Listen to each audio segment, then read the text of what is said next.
Hello everyone, welcome back to the lecture series on Foundations of Deep Learning, Concepts and Applications. In our previous lecture, we have discussed about the backpropagation algorithm in detail, the mathematical formulation of backpropagation algorithm, and in today's session, we will speak about the variants of gradient descent optimizer and momentum-based optimization techniques. So the contents for today's session goes like batch, mini batch and stochastic gradient descent, stochastic gradient descent with momentum, Nesterov accelerated gradient, adaptive gradient algorithm, RMSProp optimizer, ADAM optimizer and AdaDelta optimizer. So we are starting with the variants of gradient descent. We all know that according to gradient descent algorithm, the parameters are updated after each iteration and the new parameters of the neural network, which is shown here by theta new, is equal to theta old minus eta into gradient of the loss function. Okay. Now, what is this eta? Eta is nothing but the learning rate and theta new are the new parameters which are the new weights and biases, and theta old comprises of the old parameters of the network which are old weights and biases. Okay. Now, when we take all data points in each iteration and we do the updates of the weights and the biases, we call it as batch gradient descent. So, in our data set we have thousands of data, and for each data what do? We take the loss or the error and then we update the weights based on the gradient of the error, and this we iterate for all the data points, and then after all the data points are done, that is one epoch is done. Okay. So, that is called as batch gradient descent. This batch gradient descent, it is a very stable process, but it is very slow in convergence in large data sets. This is because large data sets will have lot of points. So, it will require more time for convergence. Then we come to something called as the stochastic gradient descent. So what is this stochastic gradient descent? In stochastic gradient descent, a single data point is taken in each iteration and the weights and biases are updated based on this single data point.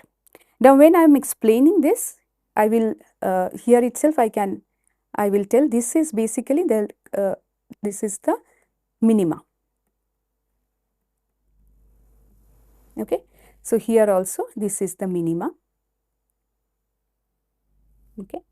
And if you see, the gradient descent is coming and converging to the minima in batch gradient descent. As I told, all the points are taken together. In stochastic gradient, it is single data point is taken in each iteration, and if you see, it is a bit noisy, even though the convergence is much faster here, because we are taking one data point in an iteration for updating the parameters. Whereas in mini batch gradient descent, what happens is a small subset of the data points are taken in each iteration. So, it is a variant of gradient descent which is between batch gradient descent and stochastic gradient descent. And if you see, it is not that noisy. Here also it is coming to the minima. It takes lesser time than batch gradient descent, but more time than stochastic gradient descent. Okay. Then, okay, before this one, I would like to take your attention towards the diagrams that I have put here. That is, I have used some contours here for showing the the flow of the gradient and when it is coming to the minima point. Okay. So, what is the reason for taking the contours to explain the gradient descent?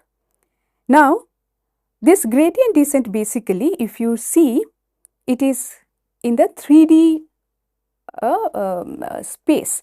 So, we have weights, biases and the error or the cost function here. What is cost function? Cost function is nothing but the average of the error accumulated over all the data points. Okay. So, if we see, the weights and biases are factors which affect your error or the cost function. Now, this 3D surface is little difficult to visualize, and 3D surfaces can be easily visualized using 2D plots, where these contours represent points having same z value. In this case, if I take this is x, this is my y and this is my z or z value, then I can say these contours, each and every contour represent the places where the error or the cost function is same. Okay. And if you see, we have gone from one error, gone to the next one, and finally we are converging at the minima. Okay. So, that is the reason we use the contours. Now, you can see in this picture, a portion of the contours, they are very closely spaced in this space, and here they are very not so closely spaced. So, what does it mean? It means closely spaced contours, actually they represent steep slope in that direction, whereas contours which are not that closely spaced, they mean the slope is not that steep. Okay, it's a gentle slope. Okay. Now, we will come to have a quick look into this stochastic gradient descent. So, stochastic, from where the term comes, stochastic refers to a system or process that is linked with a random probability. Now, in stochastic gradient descent, where is this randomness coming from? This randomness is introduced the way the gradient is calculated. So, as I was telling, in stochastic gradient descent, a data point is randomly selected. Okay. So, it works by randomly sampling one data point at each iteration and then using the gradient of those data points to update the model's parameter. Okay. So, it is a random selection of the points. That is the reason it is called as stochastic gradient descent. Now, as I told in my previous slides also, that stochastic gradient descent, it is noisy. So, you can see, it goes up and down, up and down. So, it is a noisy. Now, what is the reason for this noisy output of stochastic gradient descent? See, in stochastic gradient descent, what we are doing is, we are taking one randomly selected points every iteration to calculate the updated parameters of the network. Now, when we are taking one single point, we are not actually looking into the true gradient. We are looking into some point estimation. When we take the gradient of all the data points, then it is the true gradient estimation. But when we take one point of the entire data set and do the gradient, it is a point estimation, and which makes this, the process noisy. Now, okay, we have understood what is this gradient descent, what is stochastic gradient descent, mini and batch gradient descent. Now, there are a few observations about this gradient descent algorithm. Gradient descent algorithm takes long time to navigate the regions of lesser slope, because in the regions where the slope is less, the gradient is less, and when the gradient is less, the weight updations are less. Okay, because when the gradient is less, that the factor that is bringing down or changing the weight, that becomes less, smaller. So, here is the equation, we will just have a quick look. So, this is the update equation for gradient descent, Wt plus 1 in the t plus 1th time step, the weight equal to Wt minus eta into Gt, where eta is the learning rate and Gt is the gradient of the cost function. Now, if you see here, you can see this portion of the curve is having less slope compared to this portion. So, what happens here is, the gradient coming from this portion is small, and when this comes here, what we get is the update becomes smaller. Okay. Now, can we do something for overcoming this problem, that very in the places where it is very close to plateau region, we don't waste a lot of time in traversing or navigating that region, because that will make the convergence much slower, because we have to go to the minima point. Okay. Now, to overcome this one, there is something called as momentum based optimizers. So, what exactly is this momentum based optimizers? It is similar to a ball rolling from the top of a hill, and it builds an inertia in the search direction to overcome the local minima and oscillations of noisy gradients. Okay. So, we will see what exactly it means. Suppose you consider a case where a ball is rolling from the top of a hill.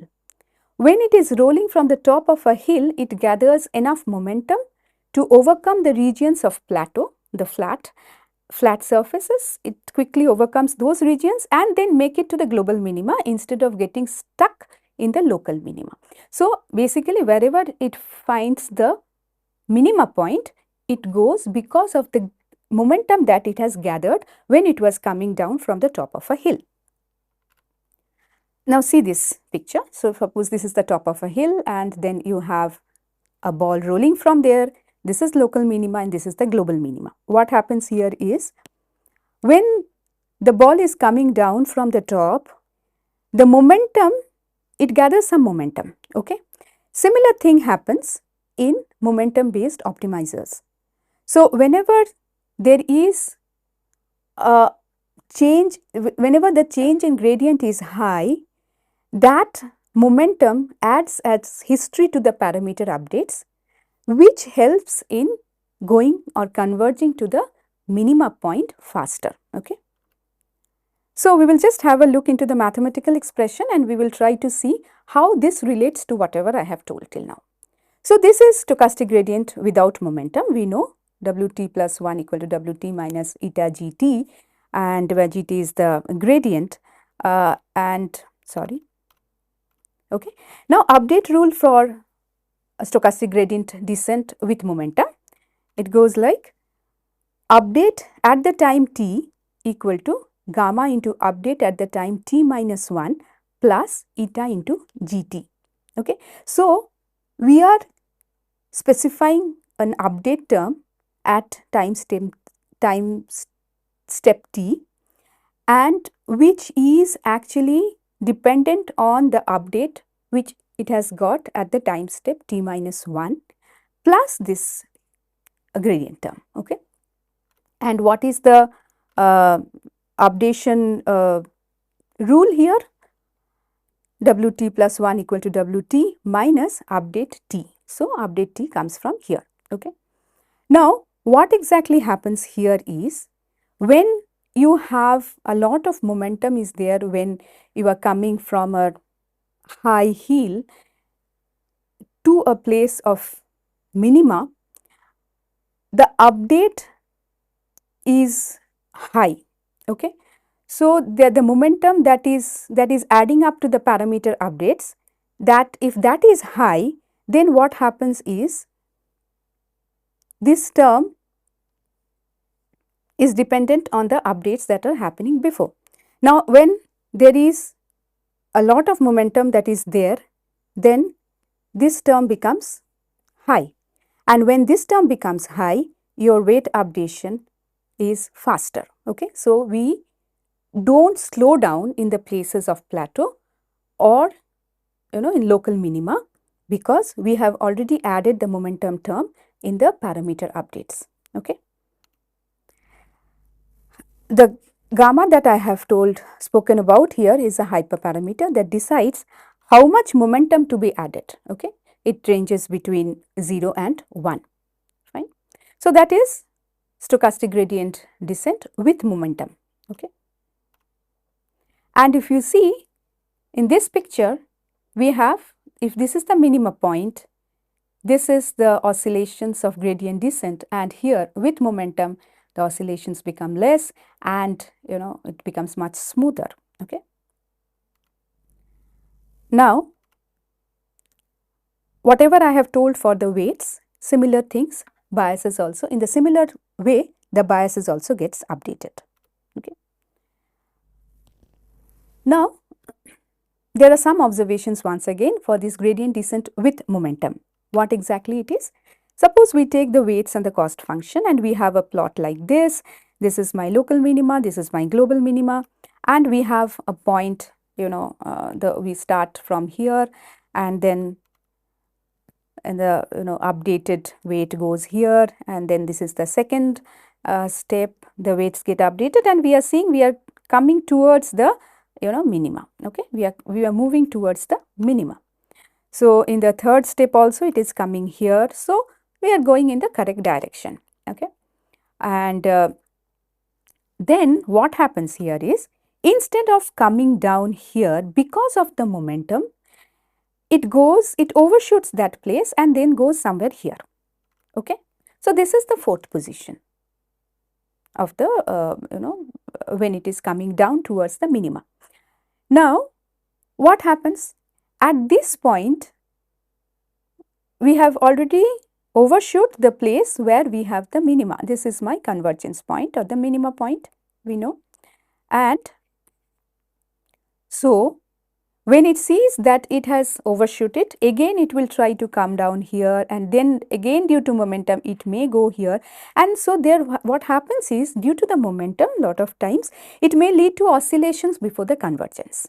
Okay, so these oscillations, once again it some time is wasted before you come to the convergence point. So can something be done to avoid these oscillations before convergence?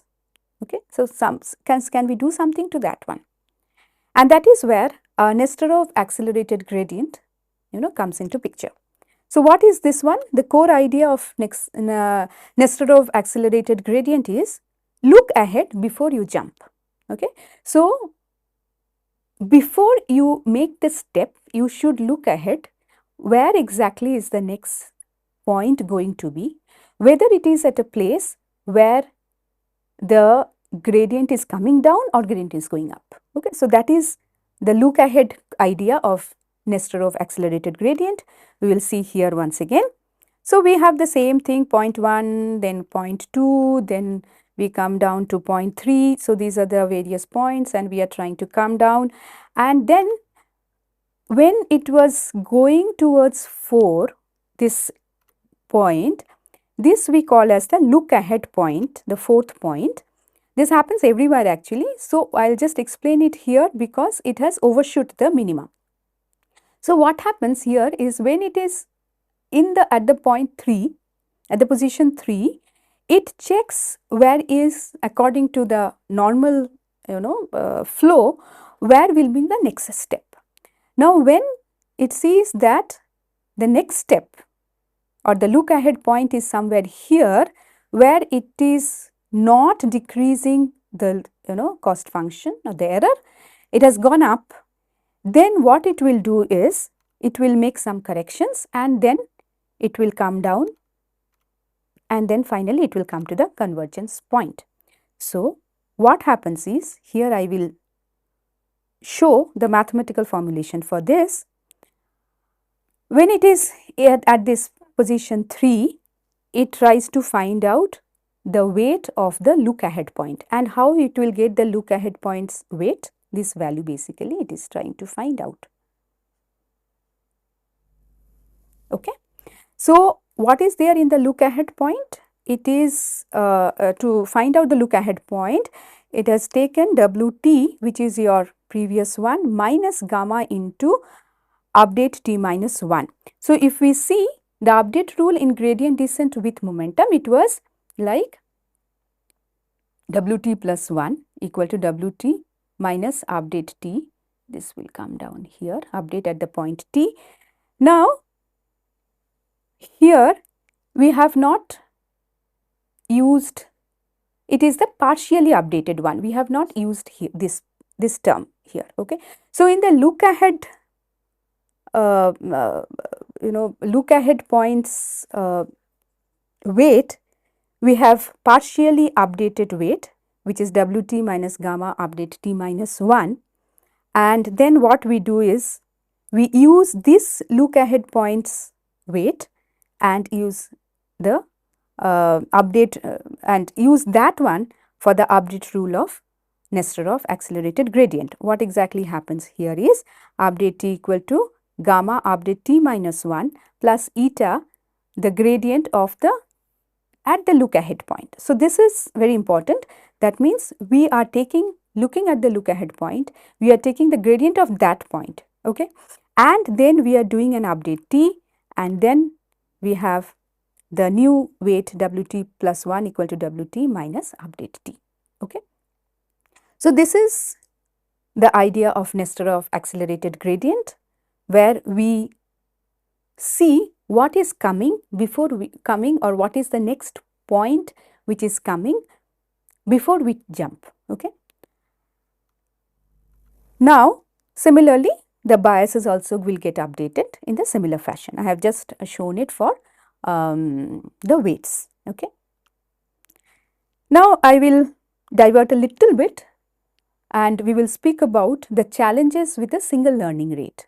So, we have seen that eta value wherever we were using, that is the learning rate of the optimizer, and can we use one learning rate only for the entire a process of coming to convergence. Okay, can we do that one? Now, if you see, this is my weight updation rule, the normal weight updation rule. Now, look at this GT value, which is nothing but the gradient of the loss function at that point at that time t. Now, what happens is there can be two cases. One is when the slope is steep. In that case, your GT value is large, and there can be places in the landscape of the error or the cost function when it is a gentle slope, that is where GT is small. Okay. Now, your weight updation actually depends on this GT value. When eta is large, suppose I have taken eta large, what happens there? It goes well when the slope is gentle, okay, because eta is large, this is small, so the weight updations happen normally, no problem in this case. But when we go to a place where it is steep slope, where GT value is large, the gradient term actually blows up further, leading to drastic weight updation. Okay. So, this becomes very large, and when this becomes very large, this entire thing becomes the amount that you are subtracting from W at the time step t becomes large, and the weight updation becomes drastic. Okay. Now, what happens when eta is small? When eta is small, fine, eta is small, when GT is large, no problem, it goes well. But when eta is small and GT both are small, in that case this term becomes very, very small, and this leads to very small weight updation. Okay. So, this is the challenge with single learning rate. Now, if it will be very good if we can have learning rates which adjust to the gradients, and the gradients change, we know gradients change after each iteration. Okay. So, there are two ways in which the eta value or the learning rate can decay. One is called as the time based decay, which is eta t equal to eta naught divided by 1 by kt, 1 divided by 1 plus kt, where eta naught is the initial learning rate, t is the current step number, eta t is the learning rate at time step t, and both eta naught and k are hyperparameters. K is a fixed decay rate, usually 0.1 or 0.01. So, this is time based decay. With every iteration, with every time step going forward, your eta value decreases. Okay. As number of steps grow, learning rate decreases. There is something else also, or some other way of decreasing the learning rate also, which is called as the exponential decay, and exponential decay goes like eta t equal to eta naught into e to the power of minus kt, where k is once again the hyperparameter and t is the time step. Okay. Now, we will come back to gradient descent with adaptive learning rate. So, we will look into optimizers where the learning rate is adapting itself with time and with the gradients. Okay. So, we will see what is this gradient descent with adaptive learning rate. Now, before we go there, I would like to bring you notice into something called as the sparse data set. Now, what exactly is a sparse data set? Because this is something which we will be using, this term we will be using when we are talking about this optimizers going forward. Now, suppose you have a data set which looks like this. You have users A, B, C, D, and you may have more, and then you have one column which is movies watched, the ratings, and the age of the user.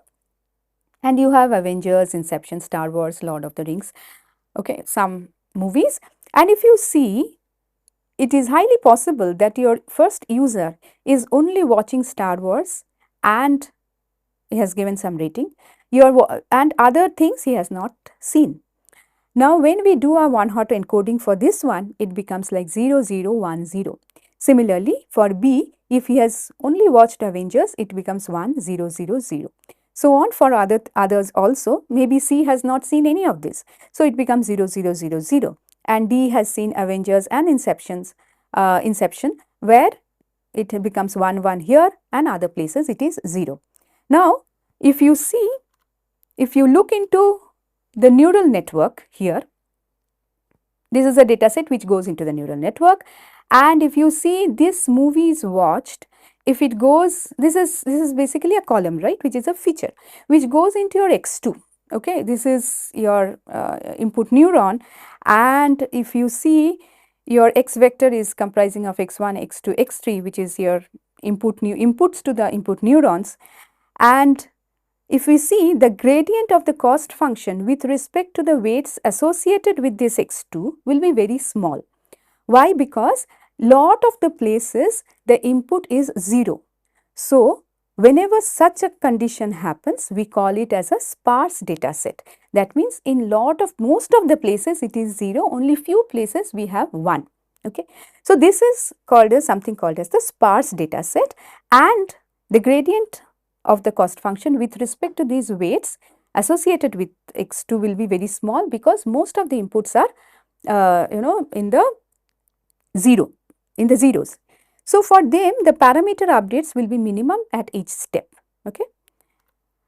Now, if we have a dense data set, what is a dense data set? Dense data set is nothing but you have values for all these cells. Okay. So, that is called as a dense data set.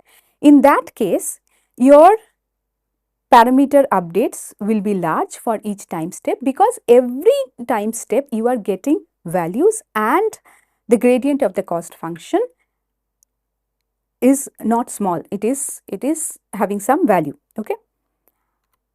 Now, we will look into how optimizers can handle this kind of sparse data set and dense data set when it comes to the process of convergence to the minimum.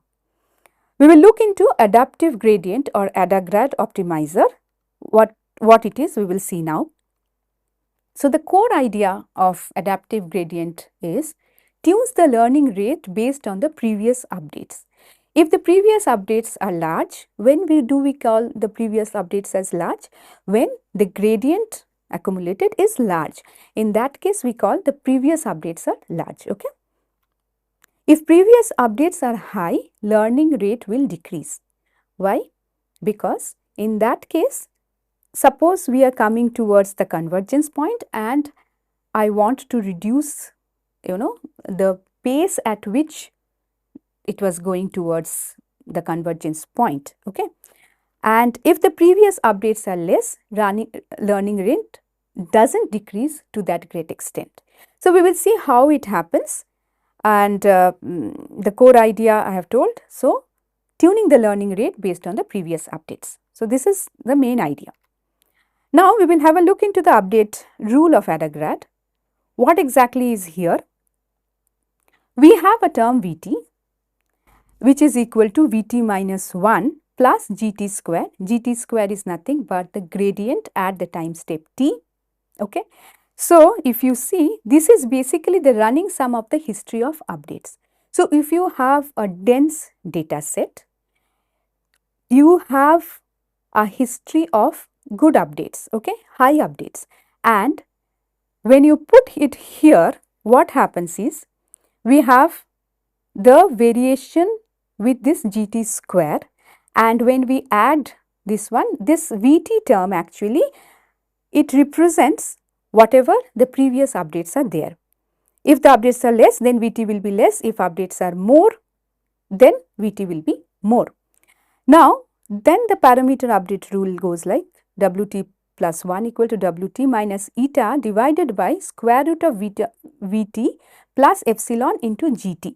Now, what happens is, if suppose your eta is nothing but the learning rate. Now, what you are doing is you are dividing this learning rate by the factor Vt plus epsilon.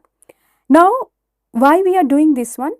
We are doing this one because if my previous updates are high, I want to reduce the learning rate, okay, and that is done by putting a denominator term here, which is Vt plus epsilon. Epsilon is a very small number and we have kept it here to avoid division by 0 in case if Vt becomes 0, okay. So, what happens here is, if your previous updates are high, then your Vt value becomes high, and when your Vt value becomes high, the effective learning rate actually, when your Vt value is high, what happens is your numerator or the denominator becomes high and your effective learning rate reduces, okay. And when the previous updates are less, in that case your Vt value is less, and in that case your eta value or effective eta value does not decrease in that pace, okay. So, here the learning rate decreasing is captured in this equation, in this term of the equation, and this is the concept of AdaGrad, okay. So, in AdaGrad, what is the takeaway? Learning rate decays slowly for sparse data sets because there the previous updates are less and the learning rate decay process also is slow, that is what we wanted, and learning rate decays aggressively for dense features with time step, okay. With every time the learning rate decays aggressively when you have high amount of previous updates. But what happens due to this one is, it may get stuck near the point of convergence. What happens is, when the learning rate decreases very much like this, and then if you see maybe very near to convergence point, you have something which is almost the weight updations are 0. So, it has aggressively reduced the learning rate. So, this is one problem or limitation of AdaGrad, and we will see what can be done to overcome this problem. Then comes our RMSProp optimizer. What is the update rule of RMSProp? We will just have a look first and then I will explain. So, we have here almost like the same equation like AdaGrad. Vt equal to, our AdaGrad equation was Vt equal to Vt minus 1 plus Gt square. Here what we have is, we have multiplied by a value beta, and here it is 1 minus beta, okay, and Wt plus 1 equal to Wt minus eta by same as this one, Vt plus epsilon, it is the square root of that term into Gt, and beta value is usually taken 0.9 or 0.95. So, what are we doing here and how it is overcoming the limitation of AdaGrad? See here, even though we are taking this Gt square, we are taking a small portion of that one, okay, and that small portion of the Gt square is used in my denominator term. That means we are not, even though we are seeing the previous updates of the gradients, we are not using the entire gradient, but a portion of that one. Okay.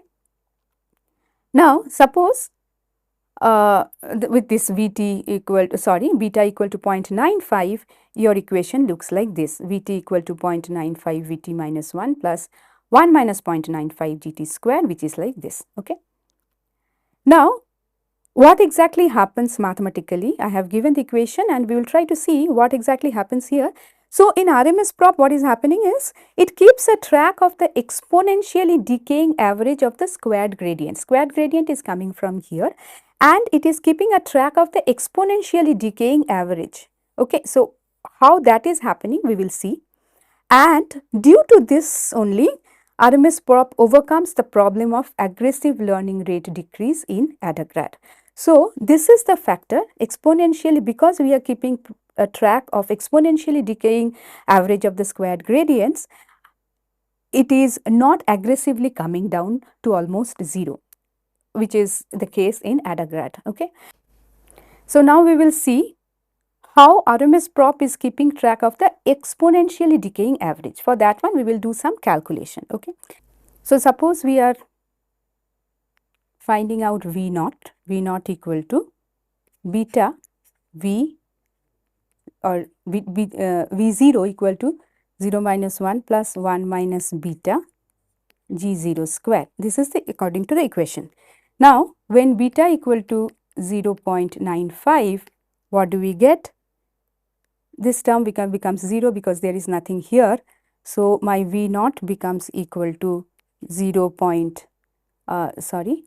minus 0.95 G0 square, okay, which is equal to nothing but 0.05 G0 square. Now, suppose we are calculating V1. V1 equal to beta into V0 plus 1 minus beta G1 square. Okay.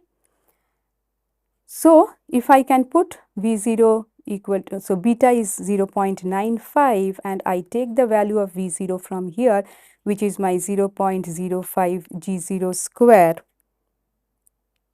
plus 1 minus beta means 0.05 into G1 square.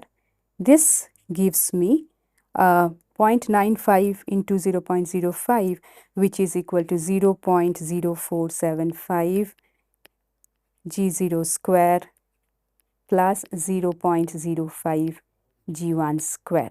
Okay. Then we calculate V2. V2 equal to beta into V1 plus 1 minus beta into G2 square. Okay. This is equal to beta is 0.95. What is my V1? It is 0.0475 G0 square plus 0.05 G1 square plus 0.05 G2 square. So, that is equal to nothing but 0.045125 G0 square plus 0.0475 G1 square plus 0.05 G2 square. So, what you can see here is my V0 was 0.5 into G0 square. In V1, my G0 square become 0.04, it has come down. In V2, my G0 square has become 0.05125, which is reduced here. Similarly, for G1 square also, it was here 0.05 G1 square. In this case, it has become 0.0475. Okay. So, it is exponentially decaying. So, we are taking in RMSProp, what we are doing is we are keeping a track of the exponentially decaying average of the previous gradients. Okay. And that is how it helps to overcome the limitation of aggressively coming down, the learning rate coming down, which was there in AdaGrad. Okay. Now, we come to something called as the ADAM optimizer. ADAM optimizer, which is the adaptive moment estimation optimizer, combines the advantage of momentum and RMSProp techniques to adjust learning rates during training. So, it combines both momentum and RMSProp techniques. So, what is this one? We will see. We will look into the update rules. So, here first we will just, there are so many equations I have written here. First I will take your attention towards this one, and this is and then we will just keep the gradient descent equation here. So, what is our normal gradient descent equation? Wt plus 1 equal to Wt minus eta into Gt. Now, here in case of Gt, what here we have done, Wt plus 1 equal to Wt minus some eta term into this is mt hat. So, what is this mt hat is nothing but your mt divided by 1 minus beta 1 t. Okay. So, what exactly, and if you see mt hat depends on mt, which is beta 1 mt minus 1 plus 1 minus beta 1 into gt. Gt is your gradient at the time step t, and if you see nicely, it is actually it is same as the momentum based gradient descent, where your mt or mt hat is actually taking care of the history of the momentum, okay, updates. And if you see this part, this eta is the learning rate, and this learning rate is divided by root over of Vt hat plus epsilon, and this is similar to RMSProp, where we divide the eta by a factor of exponentially decaying average. And why it is done so is we do not want the eta to be diminishing aggressively, and so this is similar to, this term is similar to your RMSProp. Okay. And if you see here, this is the equation. So, what exactly in Adam optimizer we do? We actually take both the advantages of both momentum and RMSProp technique. Momentum helps in overcoming the plateau regions much faster, whereas RMSProp sees that the learning rate does not come down so much that it gets stuck before convergence. Okay. And if you tell which optimizer to use among all these, whatever we have studied till now, Adam is the one which is the default choice for most of the real world problems. It also depends on the application where we are using, what type of because various applications may require other optimizers, okay, based on the application. Now, we will see the last one, which is called as the AdaDelta optimizer. Now, what is this AdaDelta optimizer? This optimizer avoids having an initial learning rate. So, everywhere we have seen there was an initial learning rate which was eta, and then we were dividing it by some factor to make it like decreasing with some time step. Okay. Now, here as we do not have a initial learning rate, there is no hyperparameter tuning required here, because learning rate usually is a hyperparameter which is trained by which is tuned while execution. Now, the update rule of AdaDelta, it goes like this. So, there are a couple of equations I have put. I will just look into the first equation, Wt plus 1 equal to Wt plus some delta term of Wt. And what is this delta term of Wt? We will just have a look. It has a numerator and a denominator, where the numerator term is basically, if you see, the numerator term is basically one step behind the denominator. Okay. So, this is ut minus 1, and here in the denominator it is Vt. What is ut and Vt? Ut and Vt are given by, once again it is the exponentially decaying average. Okay. So, beta Vt minus 1 plus 1 minus beta Gt square, and ut equal to beta ut minus 1 plus this delta Wt whole square. Okay. So, putting all these things, what we get, this is the final equation for the weight updation. Now, we will take an example and see what exactly is happening and how it is avoiding the requirement of a initial learning rate, but at the same time it is dynamically changing the learning rate. So, we will have a look with this one. So, I have kept the equations here just for our reference, And see, let us take time step equal to 2. At time step equal to 2, what happens? This becomes my W3. W3 equal to W2 plus delta W2. Okay. Now, what is my delta W2? Delta W2 is nothing but minus of U2 minus 1, which is U1 plus epsilon divided by square root of V2 plus epsilon into G2. Okay. So, this is coming from this equation. Now, G1, G2, GT is basically the gradient term at the time step t. And we have this Vt and Ut equations here. Now, just see, if we take V2 value, V2 equal to, we are putting it here, beta into V1 plus 1 minus beta into G2 square, and U1 equal to beta into U0 plus delta W1 square. This is my V2 and U1, which are required for my delta W2. And why I want this delta W2 to be calculated? Because I want it to be put here to get my weight updation. Okay. Now, look at this curve. Suppose the point initial, point is here and we are coming down the slope, and this is where is my point of minima.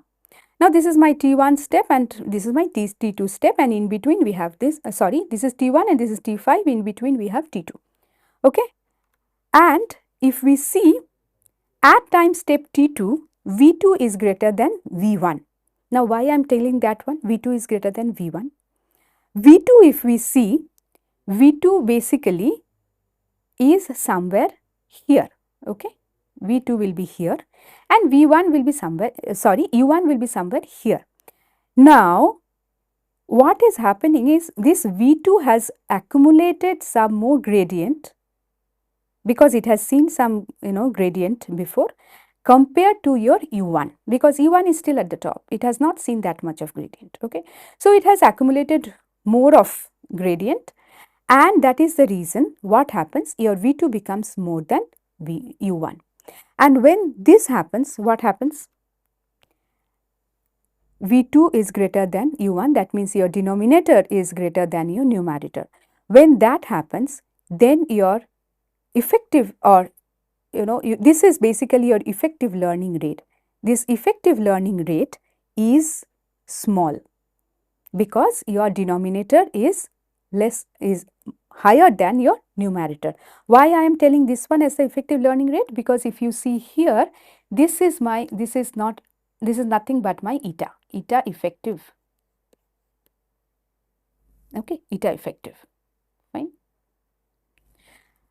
So, at this place where the slope is steep, okay, we have, we are coming down, you have effective learning rate small.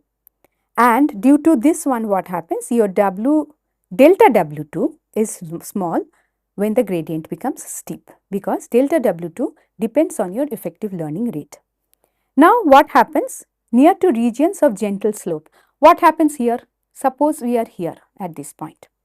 In that case, my Vt will be here, or V, say t minus 1 if it is here, this point, then my Ut will be here, correct?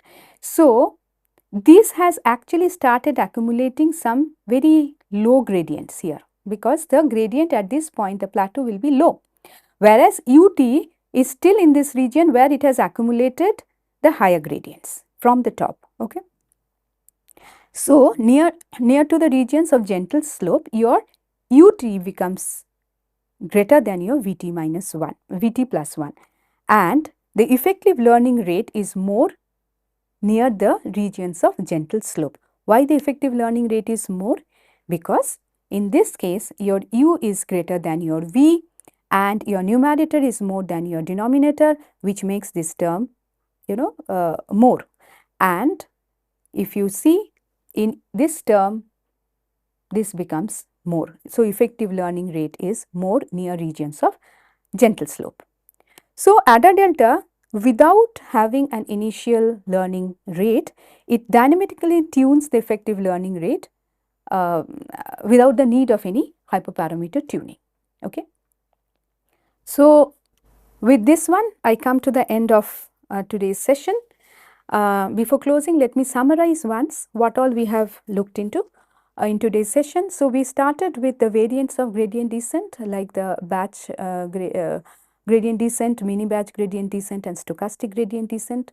And we saw that in stochastic gradient descent, we take one point randomly at each iteration and do the weight updates according to that, the gradient for that particular point. And whereas in batch gradient descent, we take all the data points in the batch and do the weight updations after taking the gradient for all the points. And mini batch is in between stochastic gradient descent and the batch gradient descent. So, the convergence for stochastic gradient descent is very fast because it is taking one point at a time for one point in each iteration for weight updation, whereas for batch gradient descent the convergence is steady, but it is slow. Whereas in stochastic gradient descent, the convergence is fast, but it is noisy because we are taking some point estimation. We are actually not looking into the actual gradient, because actual gradient comes when we take all the data points. Okay, so this is just a point estimation, and which makes it noisy. So, in between, this mini batch gradient descent is something which is between this batch and stochastic gradient descent, and which is used in most cases. Now, coming to momentum based gradient descent, what exactly was the motivation? The motivation was in gradient descent. Lot of times what happens is in the plateau regions where the slope is very less, in those regions the time required to navigate those plateau regions becomes high. Okay, and for that one we looked into some momentum based gradient descent, where this momentum from the previous steps is accumulated and it is used in the weight updates. Okay. Now, when we do that one, what happens is, so from there we got into the gradient momentum based gradient descent, stochastic gradient descent, and then we saw that lot of times what happens is before the convergence point there are oscillations because of the momentum, it overshoots the point of convergence and it goes to the other part of the curve, and again it has to come back, and again there are some oscillations before the convergence happens. So, for that one we try to see if we can reduce that one by looking ahead before we jump, okay, which was our Nesterov accelerated gradient. So, in that one what we did is before we updated the weights, we looked into the next point which is going to come in our regular flow, and if it is a point which is not reducing my loss, we updated we took the gradient of we updated the weights according to the gradient of the look ahead point. Okay, so that look ahead actually helps us to come down and reduce that oscillation. Okay. Then we came to AdaGrad. We came to some problems of the single learning rate, where single learning rate may not suit because gradients keep on changing with every iterations, and then we saw how with time decay of learning rate is possible, exponential is possible. We have seen them, and then we try to see whether the gradient can reduce based on whether the learning rate can reduce based on the gradient of the cost function. Okay. And then we have looked into what is a sparse data set, what is a dense data set, because those, if the data set is dense, then we get a lot of updates before, and if the data set is sparse, we get the gradient updates are very small. So, in that case, what can be done? So, we have looked into AdaGrad optimizer, which takes this into account and then solves this problem of a sparse and dense data set problem. And then we have seen in AdaGrad what happens is a lot of times the learning rate aggressively comes down. Okay, which we don't require even in dense data sets also. If it aggressively comes down the learning rate, what happens is it may get stuck before the convergence happens. Then we looked into, okay, so what can be done which which will not take the learning rate aggressively to such a minima point. We looked into RMSProp algorithm, where we have not taken the accumulated, it is the running sum of the gradients, but we have taken the exponentially decaying average of the gradients and square of the gradients basically, and we have seen that has allowed us to overcome the aggressively decreasing learning rate problem. Then we have seen ADAM optimizer, where we have both RMSProp and momentum has been taken into account. We take the advantage of both of these, and finally we have seen that AdaDelta, where we do not require any initial learning rate, but it dynamically it keeps on reducing based on which part of the curve you are. If you are in a place where it is steeper slope, then effective rate is learning rate is small, and when the slope is gentle, in that case we have effective learning rate is more. So in this case, AdaDelta dynamically tunes the effective learning rate without any initial learning rate. So this reduces the or avoids the concern of hyperparameter tuning. So with this one, I come to the end of today's session, and in the next session we will be talking about the regularization techniques which are used in neural networks, and because regularization is very important, which we will see in my next session. And till that time, happy learning.